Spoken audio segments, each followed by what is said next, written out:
చదువుతున్నాక. ఎప్పుడు? ఇప్పుడు నాకు వినిపించట్లేదు కదా. మైండ్ రీడింగ్ అక్క. మైండ్ రీడింగ్ అంటే? అంటే బ్రెయిన్ రీడింగ్, అంటే సైలెన్స్ గా. బ్రెయిన్ రీడింగ్ అంటే అంటే అక్క అంటే ఏంటి? మీకు ఎట్లా చెప్పాలంటే అలాగే చెప్పు.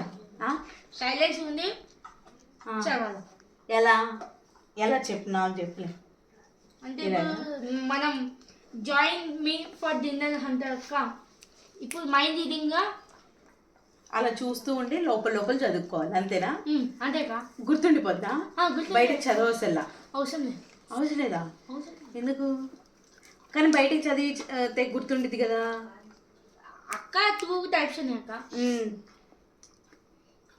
2 టైప్స్ ఉన్నాయి అక్క. అంటే బయటకు చదవడం ఇంకా లోపల మైండ్ రీడింగ్ చేయడం. 2 టైప్స్.